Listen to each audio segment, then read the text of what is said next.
Welcome to the Maybe Not So Great Books channel, You Decide. This is lesson 1 of 14. Scarcity is the starting line, not a policy failure, from Basic Economics. A Common Sense Guide to the Economy, 5th edition, by Thomas Sowell. Name one society in human history that had enough of everything for everyone. You can't. That is the starting point of all economics. Wow, okay, so no easing into the pool today, huh? Oh, not with this topic. You've just cannonballed right into the deep end with that. You can't. It's such a hard stop. It feels almost aggressive. It has to be a hard stop, because if you don't accept that premise, that singular, uncomfortable historical fact, everything else we discuss for the next hour, and frankly the next 13 lessons, will just sound like noise. Right. It's the foundation. We are looking at Basic Economics by Thomas Sowell, and let me tell you, Sowell doesn't really have time for soft landings. He deals in cold, hard, empirical reality. And reality is the perfect word here. We're not talking about the stock market today, are we? We're not going into how to day trade crypto or, what the Federal Reserve is up to with interest rates. Not yet, anyway. Not at all. We are talking about something much more fundamental. We're talking about the physics of human existence. Exactly. I love that you call it physics. Think of economics not as a way to make money, which is, I think, how most people see it, but as the study of how humanity survives the fundamental constraint of the universe. And that constraint is scarcity. That constraint is scarcity. If physics is the study of how matter and energy interact, economics is the study of how human desires interact with limited resources. It's just as fundamental. Okay, before we dive in and really unpack scarcity, and we are going to unpack it until there's nothing left in that box, we need to talk about the man holding the flashlight, Thomas Sowell. Yeah, you have to. Because for anyone listening who isn't familiar, it's so easy to picture an economist as, a guy in a tweed jacket who has spent his entire life in a faculty lounge at Harvard theorizing about the price of widgets while sipping sherry. Right, someone totally detached from the real world. But that is not Thomas Sowell. Not even close. Far from it. And honestly, I don't think you could fully appreciate the basic economics perspective without understanding where the man came from. This isn't a theory that was born in some ivory tower vacuum. This is from the ground up. This is a man whose first memory of economics wasn't a textbook. It was hunger. He was born in 1930, right at the beginning of the Great Depression in North Carolina. So we're talking about the Jim Crow South. The Jim Crow South, a segregated, deeply poverty-stricken environment. His father died before he was even born. His mother was a housemaid who already had 4 other children, and she literally could not afford to raise another. The scarcity was that immediate. So immediate that the family structure itself had to bend. Sowell was adopted and raised by his great-aunt. The most basic economic unit, the family, had to make a trade-off. It's a tragic way to start, but it's also, in a way, a very American story of migration. They eventually left the South and moved to Harlem, right? They did. And while Harlem in the 1940s was this incredible cultural hub, for Sowell, it was a place of constant financial struggle. He didn't finish high school initially. And not because he wasn't smart. Not at all. It was because he had to work. We're talking about a teenage Thomas Sowell working as a delivery boy, working in a machine shop. He saw the economy from the absolute bottom looking up. He knows what it means to trade your labor just for survival. He knows what it's like when the rent is due and the money just isn't there. Which is what makes his intellectual journey so fascinating, because normally when you have someone who grows up with that level of systemic disadvantage, and then they get into the intellectual world, they gravitate towards systems that promise radical change. Towards redistribution, yeah. They look for the system that says, we will fix this inequality from the top down. And he did. That's the twist that so many people forget or just don't know. When Sowell finally clawed his way into college after serving in the Marines during the Korean War, which is a whole other story, he went to Harvard. Okay. And at Harvard, Thomas Sowell was a Marxist. A Marxist. The man who is now basically the patron saint of free market capitalism started out rooting for the other team. A dedicated one. He wrote his senior thesis on Karl Marx. He believed, based on his own experience, that the market was chaotic, cruel, and inefficient, and that central planning was the only rational way to solve the kind of poverty he had grown up in. So this wasn't an affectation. He was a true believer. A true believer because he wanted to solve a real problem that he had lived. So what broke the spell? What was the moment? Was it a book? A debate with a professor? Did he just stumble upon Adam Smith and see the light? No, and this is so crucial for our deep dive today and for understanding his whole worldview. It wasn't a theory that changed his mind, it was data. It was reality hitting theory in the face. Okay. After getting his degree, he took a summer internship at the U.S. Department of Labor, A belly of the beast. literally.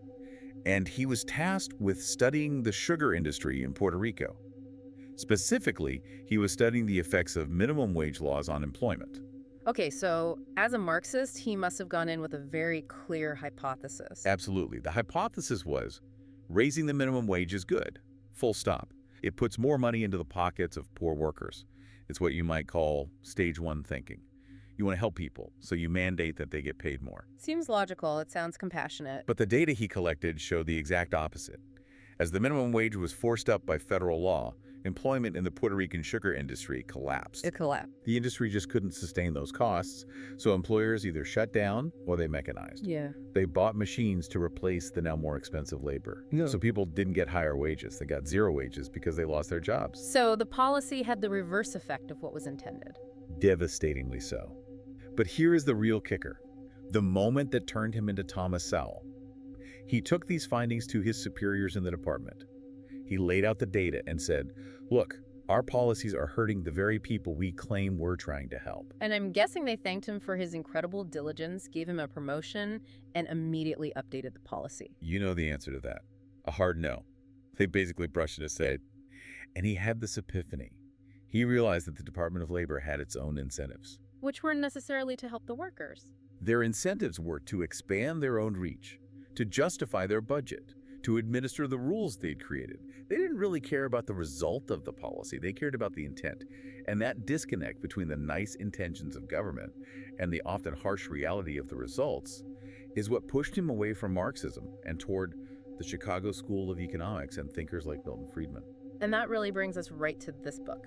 Basic Economics is essentially Sowell taking 50 years of that experience, the poverty, the Marxism, the government bureaucracy, the academic rigor, and boiling it all down to first principles. And the very first principle, the concrete slab on which the whole house is built, is scarcity. Okay, so let's get into section 1, defining the beast. Because scarcity is a word we all use, usually when we're out of coffee in the morning, but Sowell has a very specific, ironclad definition. He does.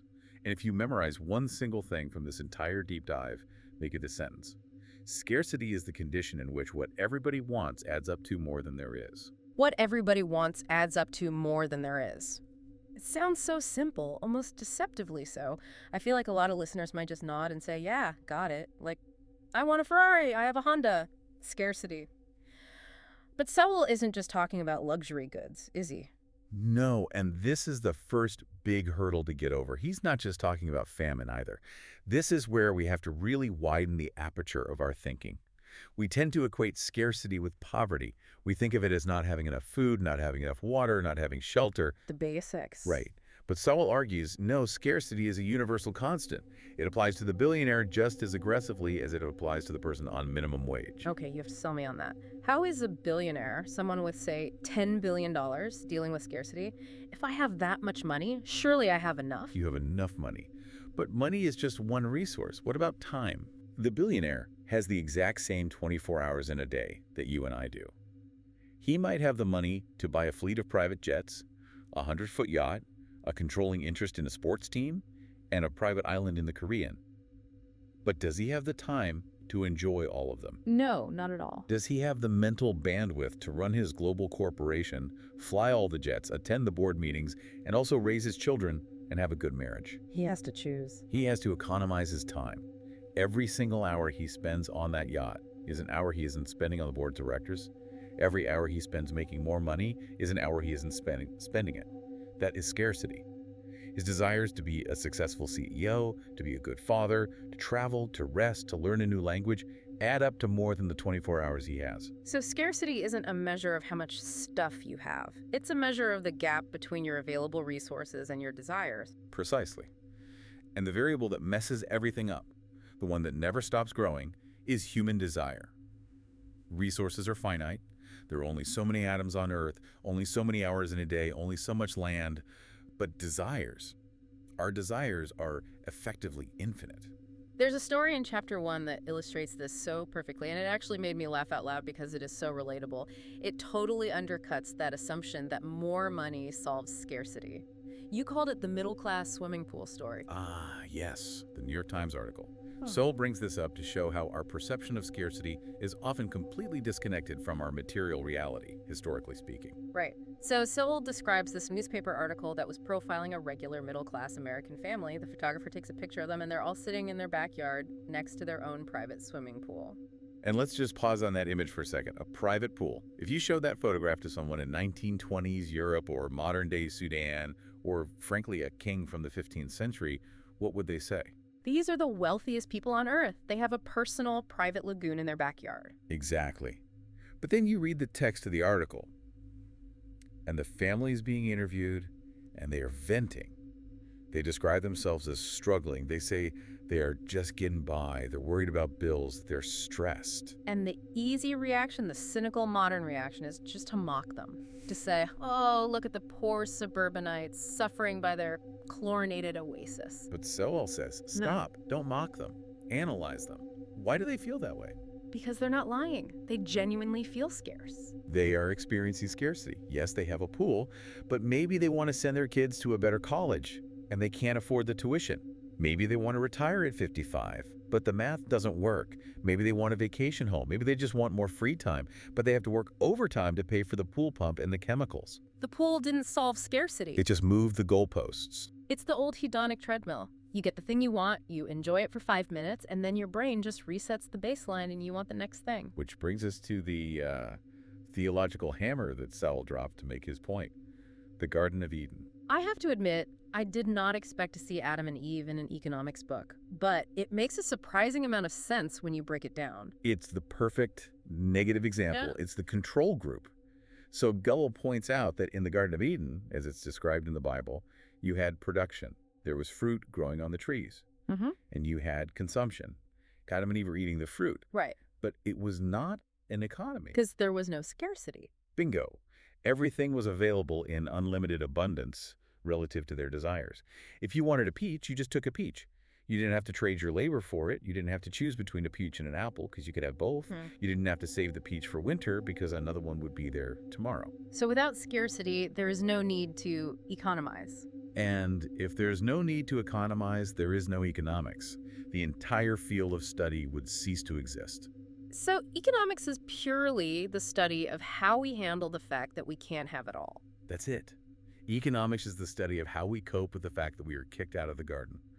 If we lived in a world where you could snap your fingers and get anything you wanted instantly, like a Star Trek replicator, economics would be a dead science. Prices would disappear. Markets would disappear. Money would be meaningless. But we don't live there. We live here. We live here. And that brings us right into section 2. Resources versus economics. Yeah. Because this is where people, and especially voters and politicians, get really, really tripped up. We often fall for what you call the stuff fallacy. Stuff fallacy. I like that term. This is the idea that if a country has, gold mines and oil reserves and tons of fertile land, they should just inherently be rich, right? If scarcity is the problem, isn't the solution just having more natural resources? And Sowell argues absolutely not. In fact, he proves it with what we could call a natural experiment, just looking at the real world, at geography and outcomes. He compares nations to show that scarcity isn't about having stuff, it's about using stuff efficiently. He brings up that amazing comparison between Japan and Switzerland on one side and Uruguay and Venezuela on the other. Let's break that down because the contrast is so stark. Let's start with Japan. Geographically speaking, Japan should not be an economic superpower. It's a chain of volcanic islands. Right. It has almost no natural resources to speak of, no oil, very little mineral wealth. It's incredibly mountainous, so large-scale farming is difficult. For most of its history, it's had to import almost all of its raw materials. Okay, and then you look at Switzerland. Switzerland is basically a giant, beautiful rock in the middle of Europe. It's breathtaking, but you can't eat granite. It has few minerals, it's landlocked. It doesn't have a navy to go out and conquer colonies for their resources. And yet, Japan and Switzerland have some of the highest standards of living in human history. They are incredibly wealthy, stable, and productive societies. Now flip that coin. Look at Uruguay and Venezuela. Venezuela has some of the largest proven oil reserves on the entire planet. The stuff is literally bubbling out of the ground. Uruguay has incredibly rich, fertile soil. On paper, they should be rolling in it. And yet, historically, their per capita income and standard of living have been significantly lower than Japan or Switzerland. In Venezuela's case, despite all that oil, people have literally starved. So having the oil isn't enough. Having the stuff doesn't automatically make you rich. It's not even close. Sowell's making a profound point here. Natural resources are not wealth. They are just potential. They are inputs. Wealth is created by the efficiency with which you use those resources. It's the system. It's the economic system. It's the human capital. Japan takes raw materials from other countries, adds massive value through engineering, organization, and a skilled workforce, and then sells them back to the world as Toyotas and PlayStations. That's economics in action. But the ultimate proof, the example Sowell really hammers home, has to be the Soviet Union. Because you can argue about culture or size when comparing Japan and Venezuela, but the Soviet Union was a superpower. The Soviet Union is the ultimate case study because it had everything. On paper, they should have been the wealthiest nation on Earth. Think about the geography. They spanned 11 time zones. Staggering. They had perhaps the richest natural resource endowment on the planet. Oil, natural gas, diamonds, timber, the famously fertile black earth of Ukraine for farming. You name it, they had it. Plus, they had a highly educated population, brilliant mathematicians, scientists, engineers. So they had the stuff and they had the brains. And all the inputs you could ever want. But then you look at the stats Sowell pulls out, and this is where that efficiency paradox just smacks you in the face. Soviet industry used more electricity than American industry. They used more steel, more cement, more energy inputs across the board to produce their goods. They were pouring more in, so what did they get for it? Less output. Far, far less. The Soviet Union, with all that black earth, struggled to feed its own people. It had to import grain from the West. They had chronic shortages of basic consumer goods. You had people literally waiting in line for hours for a loaf of bread or a pair of shoes while the country was sitting on the biggest pile of resources in the world. It's mind-boggling. Sowell's diagnosis is simple. They didn't have a resource problem. They had an allocation problem. They were wasting it. Massively. They were burning through resources because they didn't have a price system to tell them what was valuable and what wasn't. In the U.S., if electricity gets expensive, a factory owner has a huge incentive to find ways to use less of it to save money. Right, to protect his profit. In the USSR, the factory manager didn't care about the cost of electricity because the government was paying the bill, so he left the lights on. He used heavy, inefficient machinery. They were, in effect, turning abundant inputs into scarce outputs. That is a killer line. Turning abundant inputs into scarce outputs. That is the definition of a failed economy. And that's the grand synthesis. Different economic systems. Capitalism, feudalism, socialism, fascism, Sowell argues they are just different institutional frameworks for trying to manage the inescapable reality of scarcity. None of them solve scarcity. You can't solve it. You just manage the trade-offs. You just manage the trade-offs. And some systems manage those trade-offs much more efficiently, like Japan, turning scarce inputs into valuable outputs. And others, like the Soviet Union, take abundant inputs and systematically turn them into waste. That transition to trade-offs is perfect for Section 3, the illusion of solutions. This is arguably Sowell's most famous concept. If you buy a t-shirt with a Thomas Sowell quote on it, it's probably going to say, there are no solutions, only trade-offs. It is his mantra, and it completely destroys about 90% of all political rhetoric. If you can actually internalize this one idea, you become immune to most campaign speeches. It really does, because politicians absolutely love the word solution. We are going to solve the housing crisis. We are going to fix healthcare. We are going to solve traffic congestion. And so it just says, no, you won't. In a world of scarcity, a solution implies that the problem goes away completely, that everyone gets what they want. That is impossible. You can't solve scarcity. You can only shift the burden or change the cost. Let's play this out with a real-world example. Let's take housing. A politician stands up and says, rent is too high, I have a solution. We will pass a law that caps all rent at $1,000 a month. Okay, stage one thinking, that sounds like a great solution. Yeah. The tenant is happy, problem solved. But what is the trade-off? The scarcity didn't disappear? The scarcity of apartments is still there, the demand is still high, but now, because the price has been artificially capped, what happens? Developers stop building new apartments because they can't make a profit at that price. Landlords stop maintaining their existing buildings because they don't have the money for repairs. So you get fewer apartments, and the ones that exist start to fall apart. Right. So the trade-off for cheaper rent is fewer apartments and slum conditions. You didn't solve the housing shortage. You just changed who suffers from it and how they suffer. It's the balloon analogy. You squeeze one side and the other side just bulges out. You don't actually get rid of the air inside. Precisely. And this leads directly to what he calls the unmet needs trap. You hear this phrase constantly in the news.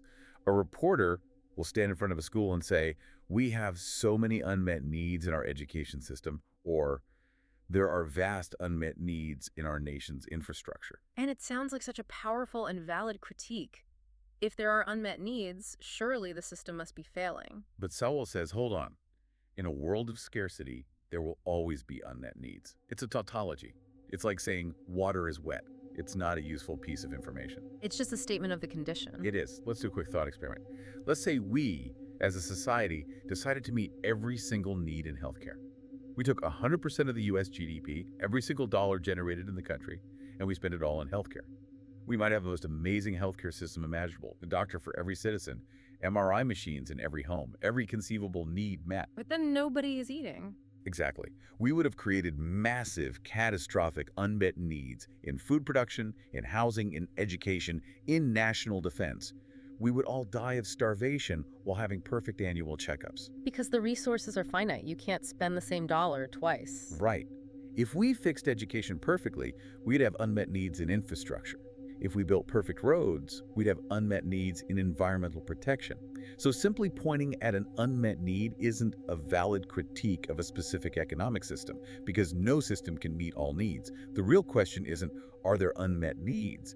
The question is, which unmet needs are we willing to tolerate in order to satisfy other ones? It's about priorities. It's about the balance. It's always about the balance, not the elimination of need. That brings us to the universal and free fallacy. This is a big one. We hear phrases like universal healthcare or free college or housing is a human right. And look, I get the emotional appeal.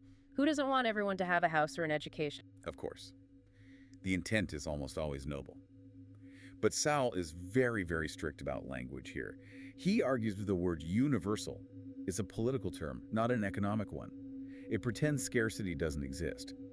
Declaring housing a basic right or making access universal does not create a single new brick. It doesn't train a single new carpenter. It doesn't create an acre of land. It's just a declaration.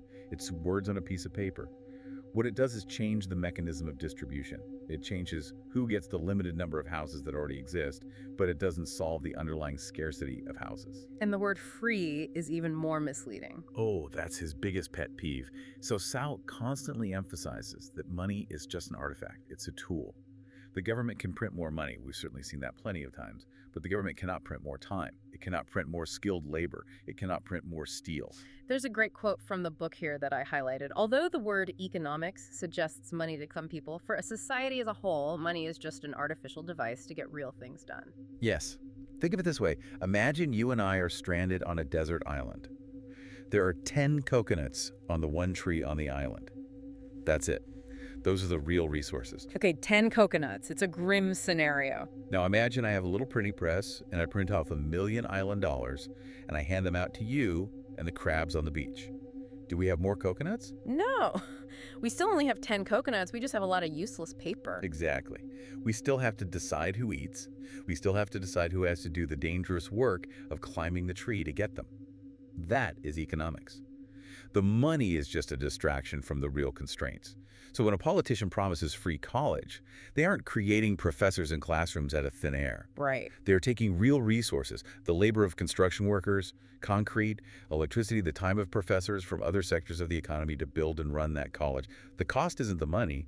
The cost is what those resources would have been used for otherwise. Which is the perfect segue into Section 4, the real meaning of cost. Because if money is fake, or at least just a tool, how do we actually measure what things cost? And this moves us directly into the concept of opportunity cost. This is it. This is the concept of alternative uses. Yeah. This is the absolute heartbeat of economic thinking. Yeah. If you can learn to consistently think in terms of opportunity costs, you are officially an economist. So what's the definition? Sowell argues that the real cost of anything is the value of the next best alternative you had to give up. It's the value it has in its alternative uses. Okay, let's unpack that with the classic bridge example from the book. Perfect. So let's say a government spends $100 million building a new bridge.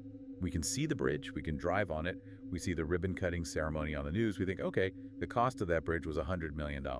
But Sowell says no. Sowell says no. The money is just the transfer mechanism. The money is just how we move the real resources around. The concrete, the steel, the labor. The real cost of that bridge is the hospital that could have been built with that same concrete and that same labor, or the school that wasn't built, or the factory that wasn't updated, or thousands of private home renovations that didn't happen because the government had to tax that $100 million away from people who would have spent it differently. The cost is the ghost. It's the thing you didn't see. It's the thing you didn't do. Exactly. The cost is the foregone opportunity. And this applies to your daily life, too. The cost of you sitting here listening to this deep dive right now isn't zero, even if you're not paying a subscription fee. Wait, don't tell them to turn it off. I hope the value is worth the cost. But the cost is the hour you could have spent working an extra hour at your job, or exercising, or sleeping, or playing with your kids. You are spending your scarce resource of time here, which means, by definition, you cannot spend it there. That's the cost. Now, the most intense example Sowell gives for this, and honestly, it's one of the most memorable parts of the entire chapter, is the battlefield triage. It's a really grim example, but it crystallizes the point perfectly. It does. And it's brilliant because it removes money from the equation entirely, which helps us see the raw physics of the situation. So imagine a battlefield medical station. You have incredibly scarce resources, doctors, medicine, bandages, and most importantly, time. And you have a flood of wounded soldiers coming in. You literally cannot treat everyone. So you have to categorize them. You effectively have to play God. You triage. You put them into 3 groups. Group 1, the slightly wounded, the walking wounded. They have injuries, but they will live even if you do nothing. So what do? You ignore them for now. Which seems harsh, but it makes logical sense. Group 2, the mortally wounded. These are the men who are so grievously injured that they will die no matter what you do. Even if you spend 5 hours in surgery on one of them, they won't make it. So you ignore them too. You give them the morphine for the pain, but you let them die. And that is the part that just hits you in the gut, the idea of ignoring a dying man. It feels incredibly cold. It feels unethical in a normal, non-scarce context. But in the brutal context of battlefield scarcity, it's the only moral choice. Why? Because you have Group 3. It's salvageable. The salvageable. These are the soldiers for whom immediate treatment makes the absolute difference between life and death. If you treat them, they live. If you don't treat them, they die. So you pour every single scarce resource, every doctor, every bandage, every minute into Group 3. Because that's where the resources have the highest return. The highest return is a human life. If you spent your time on the mortally wounded just to be compassionate in that moment, you would lose the soldiers in Group 3 who could have been saved. The cost of treating a mortally wounded soldier is the life of a salvageable soldier. Wow, that is heavy. The cost of the feudal gesture is a life. And we do a less dramatic version of this every single day in the economy. We allocate scarce resources to where they provide the most value, not just where it would be nice. We just usually use prices instead of triage tags to send the signals. But the underlying logic is the same. We prioritize. We have to. It's not about being mean. It's about saving the most value, or in this case, the most lives given the unavoidable constraints. Exactly. Okay, let's pivot that into Section 5. Modern application. We're living in 2026. Most of our listeners hopefully are not on a battlefield or running the Soviet Union. How does a listener use this scarcity lesson when they're scrolling through their news feed or listening to a presidential debate? You have to train yourself to look for what Sowell calls stage 1 thinking. Stage 1 thinking, what is that exactly? Most people, and definitely most politicians, stop at stage 1. They look only at the intent of a policy. They look at the immediate, visible, intended effect. We want to help students, so we will forgive their loans. That's stage 1. It sounds good. It feels good. It polls well. Exactly. Yeah. But the economist, the person who understands scarcity, immediately goes to stage 2. And asks. The economist asks, and then what? Or at the cost of what? The economist looks for the alternative use, the unseen trade-off. If you forgive student loans, who is paying for that? The taxpayer. Okay, so the taxpayer now has less money. What are those taxpayers not buying or not investing in because that money was taken from them? Maybe they're not starting a small business they were planning to. Maybe they're not buying a house. Maybe they're not donating to a different charity. The stimulus for the student becomes a depression for the small business owner. It's a trade-off. It's not a solution. So whenever you see a proposal that claims to fix a problem without a cost, your skeptic meter should go off. You have to ask, where is the scarcity being hidden?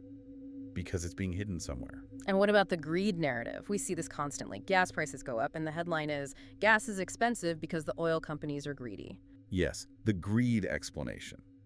This is one of Sowell's favorite targets.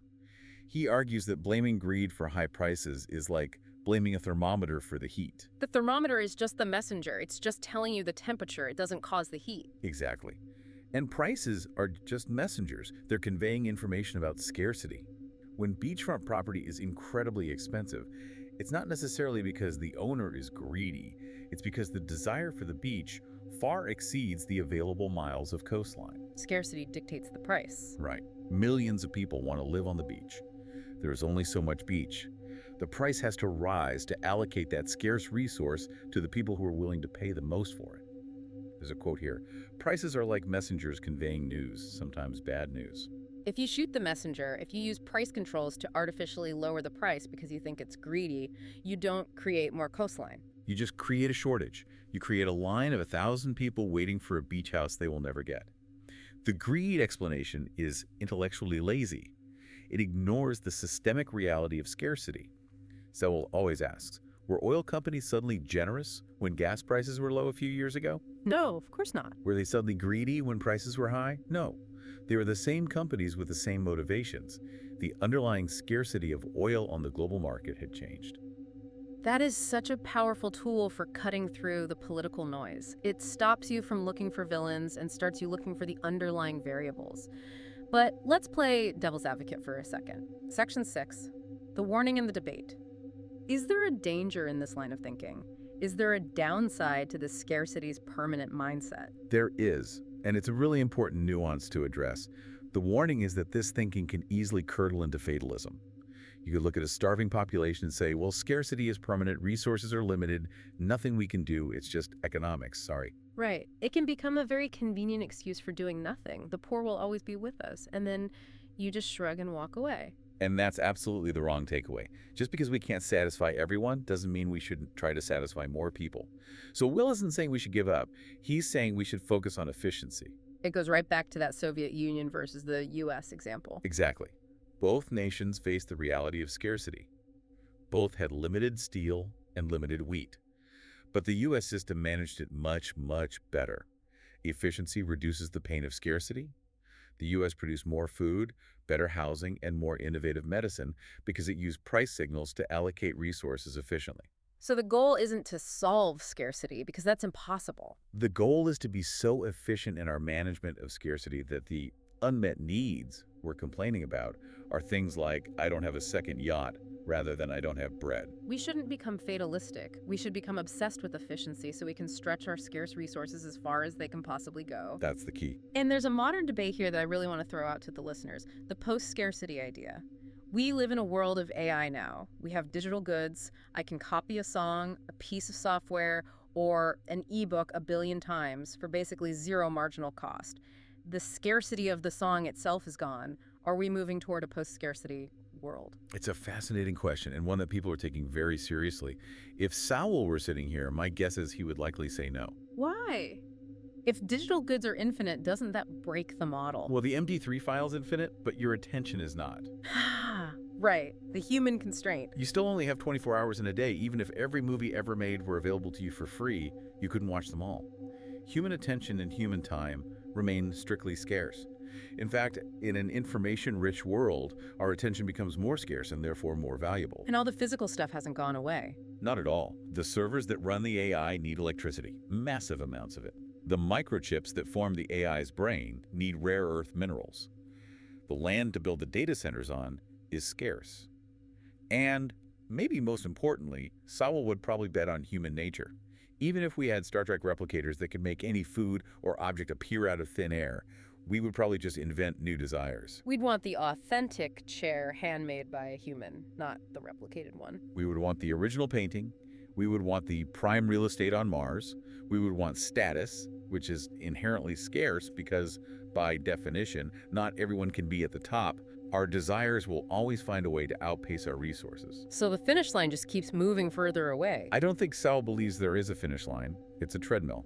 But that's okay. The whole point of economics is to learn how to run on the treadmill efficiently without falling off. All right, let's try to bring this home. The big aha moment for me today, the thing I'm going to be thinking about when I try to buy tickets to a concert and they sell out in 10 seconds, is that scarcity isn't a bug in the system. It's not a policy failure. It's the operating system. That is the perfect way to put it. It's the OS. Mm. And once you truly accept that, you stop looking for magic solutions and you start looking for smart trade-offs. You realize that the real cost of anything is what you had to give up to get it. You stop asking, how can we get everything? And you start asking, what are we willing to give up to get the thing that matters most? And you realize that when a politician promises you everything with no trade-offs and no costs, they're probably ignoring the laws of physics. Or they're just hoping you will. That was lesson 1 of 14 on Basic Economics, a common sense guide to the economy, 5th edition. Subscribe for the full series. If you haven't seen our debate overview of the whole book, check that out, link in the description. Thanks for being here. See you next time.